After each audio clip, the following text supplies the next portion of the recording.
Donnybrook is made possible by the support of the Betsy and Thomas Patterson Foundation and the members of 9PBS. Yes, this week there is a lot to talk about, and we're going to get to that in just a moment. But first, let's meet the panelists. Wendy Wiese from the Big 550 KTRS, back after a week off. She was in nursing school, I think. Bill McClellan from the St. Louis Post-Dispatch and STLtoday.com. Ray Hartmann, yes, the podcaster, and also the guy who writes for Substack. It's called Ray Hartmann's Inside St. Louis. I didn't know about the podcast, but thanks. Well, I'm sure. we've got big plans for you. And Alvin Reid from the St. Louis American. Well, we lost a great member of the St. Louis community this week when former St. Louis Cardinal and 50-year broadcaster and Donnybrook viewer and one-time Donnybrook guest, Mike Shannon, passed away at the age of 83. First of all, I want to thank you for the 64, 67, 68 World Series. I'd rather talk to you about it as an old ball player. How bad were the Cubs in the 60s? You know, that's a funny thing. We go in there now, and it's a packed house. But I can remember going in there in the 60s, and there'd only be 5,000 or 6,000 people there. In fact, I'll tell you there's two funny stories about Wrigley Field. The best one is Musial's last trip around, okay? And, of course, I knew Stan because I played with his son in football at CBC. And so, consequently, he was just one of my teammates' fathers, okay? So I'd go over to his house, and, you know, of course, it was Stan Musial. We all knew that. But anyway, I go to play. He's making his last round, and so they make a big deal out of it because he's one of the greatest players in history. So anyway, Johnny Keane, who's the manager, comes to me before the game. He said, "Hey, Stan's not feeling good, and so he's not going to play today. You're going to play left field." So I go out to left field, and there's a guy in the bleachers, and I really felt sorry for him. He said, "Hey, Shannon," he says, "where's Musial?" I said, "Well, he's not playing today." He said, "You mean I drove 790 miles to watch you play left field?" And the poor guy, he had his 10-year-old son with him. And, you know, he's telling that kid that for 790 miles, he's probably just bombarding him with Musial stories, okay? It was hilarious. I said, "Man, I'm sorry. I really felt sorry for the guy. Yeah. He drove 790 miles to watch Musial play his last game, and he had to watch me play left field." I was thrilled to play left field, though. So about the third inning, I went up, and Stan was taking a rest on the training table. I said, "Stan, you got to do me a favor." I told him the story, and he signed the ball for me, and I threw the ball up to the guy, and he was, "All right, come on, Shannon, let's go." No doubt, Ray Hartmann, one of the all-time greats. Let's go around the horn here with a few thoughts about Mike Shannon. Ray? Just a wonderful guy with a great sense of humor. And people forget, I mean, you think of him as, so many people think of him as a broadcaster. And I didn't realize this until I was reading one of the stories about him. He was the Missouri football and the Missouri basketball player of the year when he was in high school. Baseball. No, Football and baseball. No, it was football and basketball. He was all district. Football and basketball. And basketball. Yeah, and he had a 9-year career with the Cardinals and important part of 3 World Series teams and 2 champions. But I mention that because he was so self-effacing about it. He was a great, if he had never been a broadcaster, he'd have been a legend as an athlete, but just a great guy, and we were lucky to have him as a viewer, and we were all lucky to have him as a citizen. It was a Monday, and I was at simulcast at Fairmount Park, and I'm sitting there grading the race, and I feel a tap on my shoulder, and I turn around, and it's Mike Shannon. He just said, "Hey, I just wanted to tell you I really like you on that show. I like all of you guys." And I go to stand up, so I'm like, "Thanks, Mr. Shannon." He said, "Oh, you don't have to get up." He said, "Hey, we're in the back here if you want to come back." And I was like, Jay Randolph and the crew, and I said, "No, I'm kind of good, I just kind of overwhelmed." So I sat down, and I just realized that everybody's looking at me like, "Who's that?" He was talking to Mike Shannon. And I'm just like, I can't believe that just happened. So he didn't bring me much luck. But anyway, no, he was a wonderful man, and he truly did watch the show. And that show that we did in July of 2020, that was one of my all-time favorites because it was really, really a fun show. And it was a tough summer for everybody. So I think we put some smiles on some people's faces, and that was Mike Shannon. That's what he did. Well, I thought that Ben Frederickson of the Post-Dispatch and Benjamin Hockman both really had touching columns about Mr. Shannon. And Ben Frederickson wrote about how he, in spring training, just went out there during batting practice, and balls were just sailing around him. And he was there in his blue jacket, and he said he was strolling with the pace of a guy on a sunset stroll on the beach. Wow. It was just, he was something else. Yeah, he was.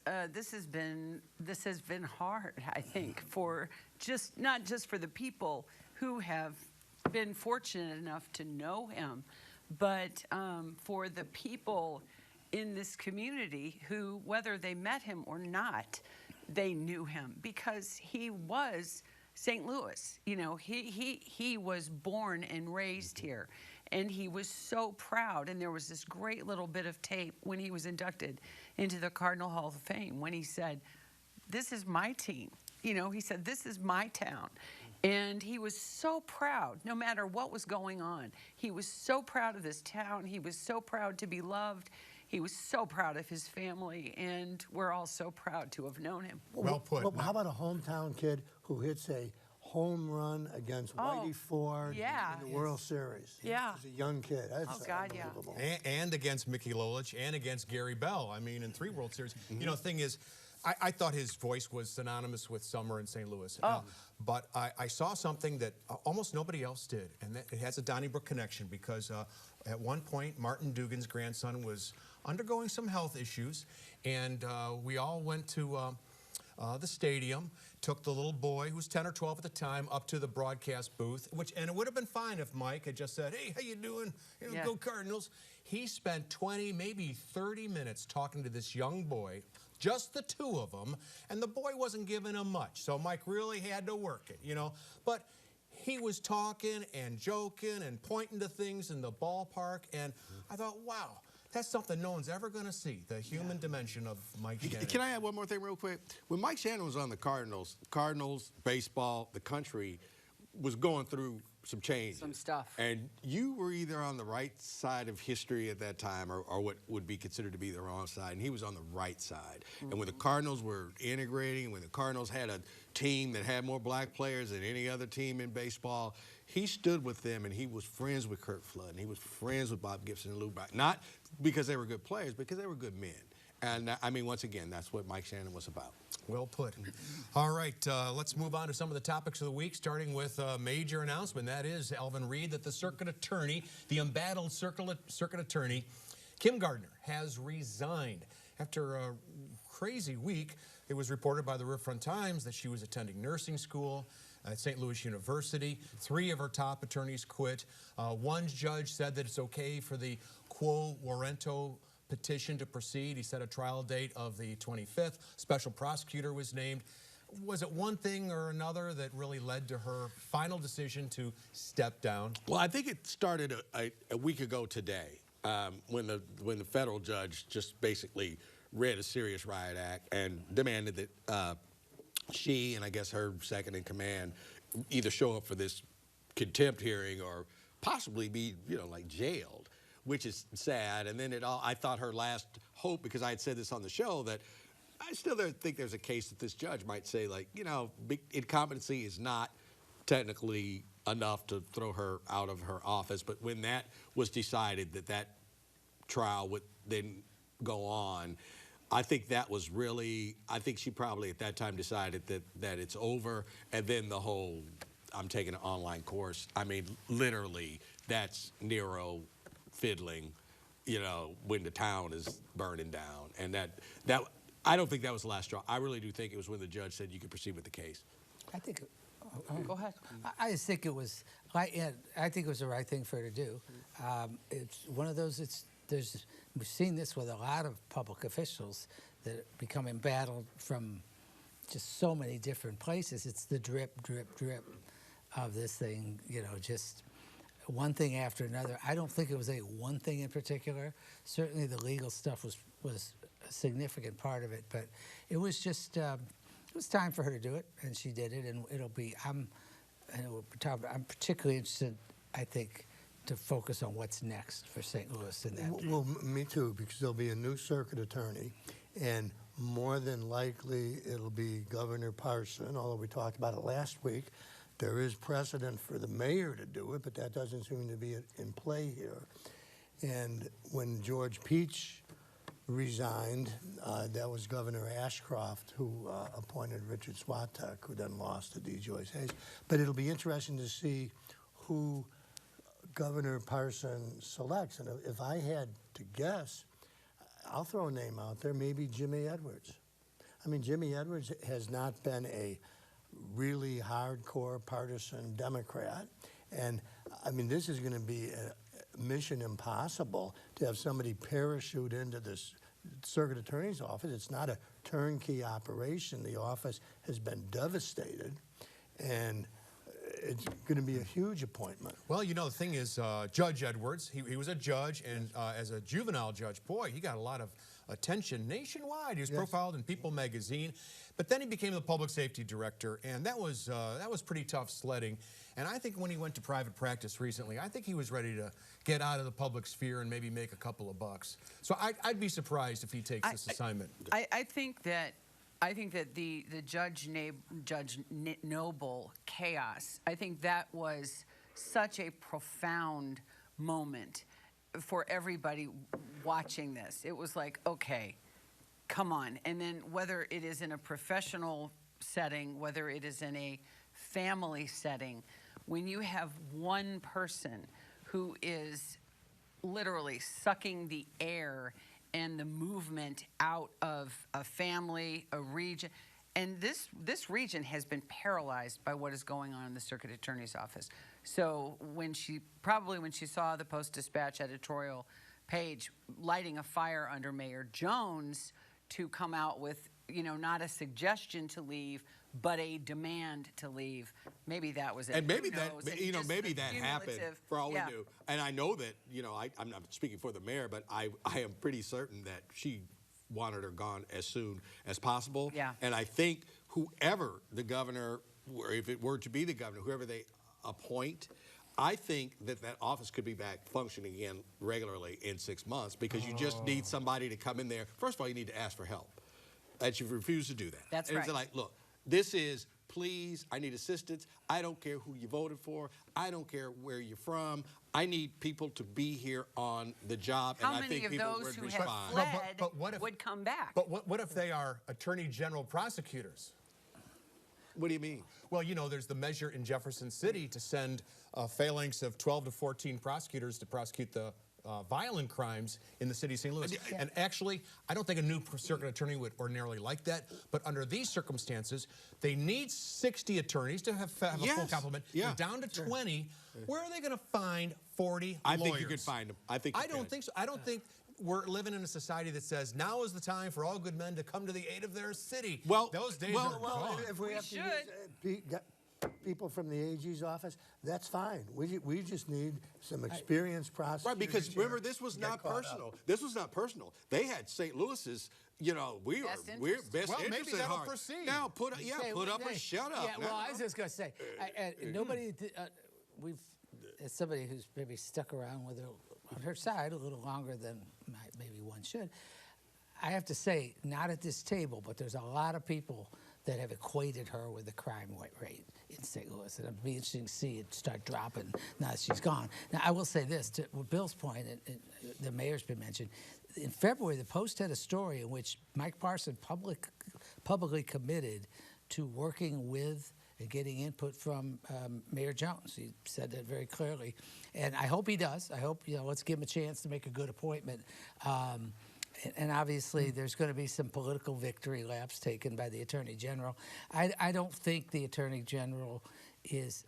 And there's also talk about merging the circuit attorney. That won't go away either. No, Well, and I don't favor that unless it's part of a broader, which I haven't talked about much, but I think there's a case to be made to having one metropolitan criminal justice system in which you merge the jails, the police, and the prosecutor, but not just the prosecutor. And so maybe I think you could plan is that would being- probably not be well received. I don't but think that's going to happen. Well, I think don't that's either. something we ought to at least talk I could about. see. We should talk about. I could see, at least on a temporary basis, Wesley Bell? Wesley Bell. I Agreed. could, and say like, hey, you and your office. And that's run this whole and that's a shebang. great With idea, some and it's not without supplemental- precedent. Yeah, with some supplements. They do work. It's not uncommon for prosecutors, including you know, the St. if Charles you take a prosecutor. look at her office recently, a lot of these prosecutors are 2 or 3 years out of WashU. Yeah, And but you might get some of that, but you're just not going to get a guy who's working for Thompson Coburn to say, "Oh, I love the that's city. not I'm no, gonna But do this Charlie, now." there are horrible teams, worst in the league, and they change the coach, and they don't change But that they many have players. players. Wait, they have them, but they all stunk. And this team is god awful. And you change management, and you change the person in charge, and all of a sudden, Because you they're have a- not going to win a Super Bowl, but you have a but they're draft. going to function. and But you also, have a But draft. you have 25 players on that team already. I mean, we're down to hardly Yeah, anybody but in the I office. think we're generalizing a little bit here. I think that on the big cases, all cases are not created equal, all dockets. I think that, to Alvin's point, I think the lowest hanging fruit is for to get assistance on the bigger cases from whether it's Wesley Bell's office, the office in St. Charles County, Jefferson County. There's a lot of precedent for I'm sorry. Go ahead, Wendy. No, I wouldn't be surprised to see some of the folks who've left within the past couple of Yeah, years some people coming back. even willing to say, okay. I would agree with that, too. For you what know. pay? Why would you do that to your family? Charlie, they'll get by. Every prosecutor's office has the same kind of pay system. No, but every prosecutor's office is not like this. No, but You still get you know, paid. But These this people is make low. 3 and 4 times Charlie, what but I do. this- I would Look, have it. this They'll whole get thing where self-help. attorneys don't make money, and that's that whole thing, and doctors don't make money. I've never bought into that. Well, actually, Look, now no, that granted, is true. if I'm making $1 million a year at Thompson Coburn, maybe I'm not going, but there are plenty of people, and they might have political aspirations, and they might just want to help, and, like, whatever. You would have people that City would... presidents. Well, Would love- we used to have career prosecutors. Right, We still do in the U.S. Attorney's Office. We had them in the Circuit Attorney's Office until Ms. Gardner ran them off. Right. Well, If and I they're was get- an they're not attorney, getting I would rich, do it. Charlie. Every prosecutor's office in the state of Missouri has people working for less money that they can make in the I private honestly think sector. you guys just overestimate the allure of working in the city of St. Louis. Oh, I don't think No, that is- nobody- I This think would we're be any quite the circuit opposite. attorney's office anywhere. If it was falling Right, apart it's and they the needed same. help, and I was just an attorney someplace, I said, ooh, for 18 months, I can work for the L.A. prosecutor, get And- my name and out there. even if I you don't can think I step don't think a in lawyer and- finds that Alvin's right. enticing whatsoever. I think you're wrong. Charlie. I It think depends you're on the wrong. lawyer. I think it depends on the Yeah, lawyer. well, good luck, friends. And you might have How- people wait a who minute. feel so How long is strongly- I wish you the best. I hope you're right. How long has Law and Order been on TV? Since 1991, there is a fascination with that office. I guarantee it. Well, I do know it's fascinating, but working there, that's another matter. Okay, let's Problem move has- on to the you, Wendy. obstacle has been removed. Charlie apparently isn't a candidate for this job. Apparently not. I'm retired. Except for this. Unfortunately for you, except for this gig. Wendy Wiese, I want to ask you about it's not the biggest story in the world for most of our viewers, I'm sure, but I think we find it interesting as journalists, and that is that Mark Schlinkman, boy, now there is a veteran reporter for the St. Louis Post-Dispatch. He was trying to get some information from the Airport Commission because the Airport Commission wanted to raise the parking rates. But they didn't want to give him the information about it early, as they had always done when Airport Commission meetings were held. Press got the packets with all the information.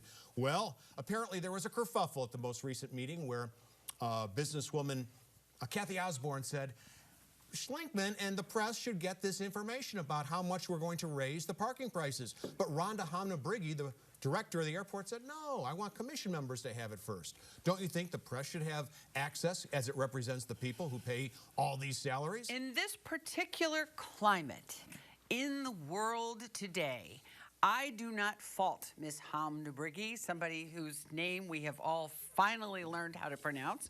I don't fault her at all for wanting the commissioners to have this information before at least to take a cursory glance at it before the press gets it and starts asking questions. I think that was she overly cautious? Perhaps, but I don't fault her. I do. For that. I do fault her, and I'm not going to try to pronounce her name.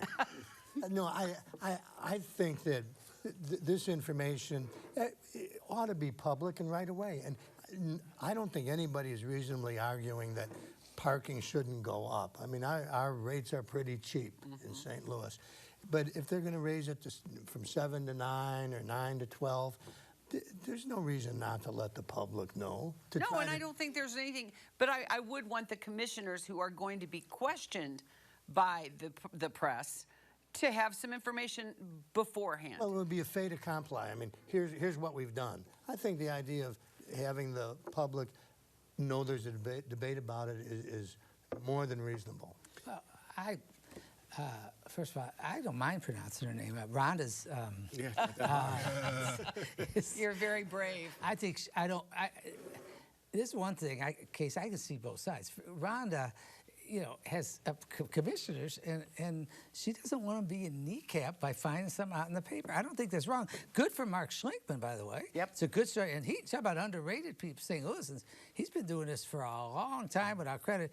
The low point of his career was he was my boss my freshman year on the sports staff of the Man-Eater. No, let's cut to the chase. It's But public information. The public is good by entitled to it. That's all there is to it. There's no I ifs, just ands, or don't buts think about it. she No, there deserves is, to swing from the PR gallows because she wanted to give the commissioners a little bit of a heads up. Just to give them a courtesy heads up is not any kind of attempt by Rhonda These to aren't keep the it from the Pentagon public. papers. I mean, There's nothing wrong with that. I'm sorry. They're not royalty. And then they announce No, it. I didn't say. I didn't say. No, that's not what I said. All I said for them to information have, should be public if it's a public document, whether it's her texts, her emails. I mean, we've gone over this a zillion times. Why do we have an argument? Have you ever changed your mind on like a subject while we were actually sitting at the table? Because I was with Bill and Charlie, but Wendy literally convinced me that I have changed my mind. You two are wrong. Wendy is right. And like, if I'm a commissioner, I get a call from, Mr. Slayton. Yeah. It's like, what's up with this doubling the weighted parking? And I'm Right. like, well, huh? Yeah, like, There's nothing wrong with giving I have heads to up. say is, I haven't heard about oh, that. no, then you look like a complete idiot. No, you wouldn't. No, Yes, and you then would. Schlinkman writes, Why would Commissioner Schlinkman know more about it than didn't you know do? anything Yes. about it. Yeah. I'd be concerned about an airport commission member who has less information about his job than Schlinkman does. But they just had decided they're going to tell the commissioners just- at this meeting. Well, the press isn't getting it before the commissioners. We're just getting it at the same time. Yes, that's exactly correct. Because, I want yes. to ask you, Bill, about a story, in today's Post-Dispatch, and that is that when people in the city of St. Louis put items into trash, or rather into recycling bins, two-thirds of it, one estimate, is that it goes into the trash. That the two-thirds of the recycling is not actually being recycled. It's a cruel twist of irony that our Board of Aldermen president's last name is Green. What is going on? It's not that difficult to separate and to recycle. Yes, it is. And I think it's not just going on in the city. I think it's going on in the entire country. There's sort of a feel-good movement about we're recycling, and half of the stuff we're putting in there, we don't know whether we should recycle it or not. People put pizza boxes in the recycle, and then we read that, well, actually, you can't put pizza boxes in because it's got cheese on it, and that's going to throw the thing off. I mean, people are putting it in thinking, I'm doing a good thing, and the garbage men go through the act of picking this up for recyclable and this up for garbage. I think maybe we should recycle just a few things: newspapers and glass, and let everything else go. I think Have I convinced you, Alvin? No, you have not. Oh. All right. Because we're big recyclers in Kirkwood, okay? Oh, yeah, And we Francis do. Shottiger, Right, may he and- rest in peace. Exactly.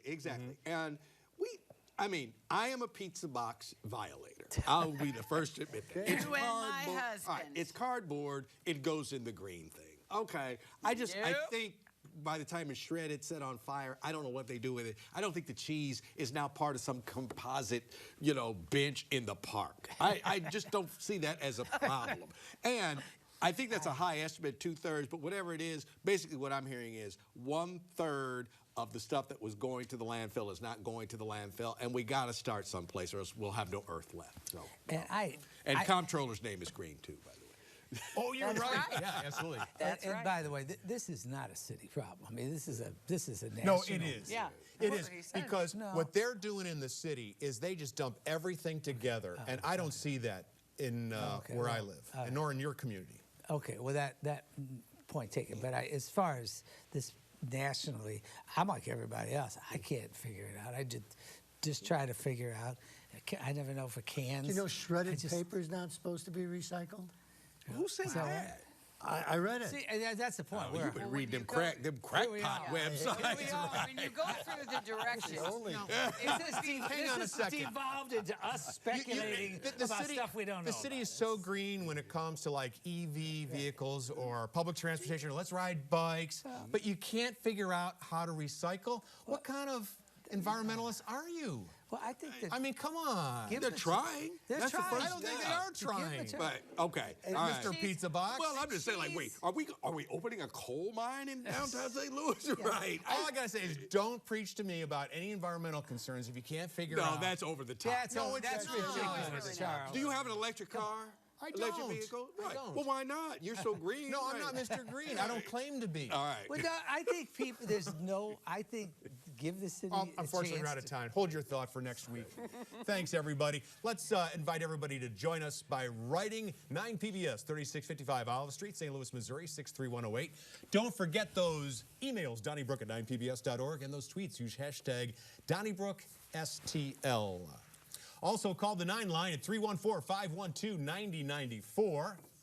And you can listen to us on your favorite podcast source, why they'd be Apple and Spotify, TuneIn, and Google Play. Do join us for Donnie Bash. There you have the address, 9pbs.org/Donnie Bash for Donnie Bash June the 15th. Don't go away. In a moment, Alvin and I will talk to one of the great sportscasters of all time, Joe Buck. Donnybrook is made possible by the support of the Betsy and Thomas Patterson Foundation and the members of 9PBS.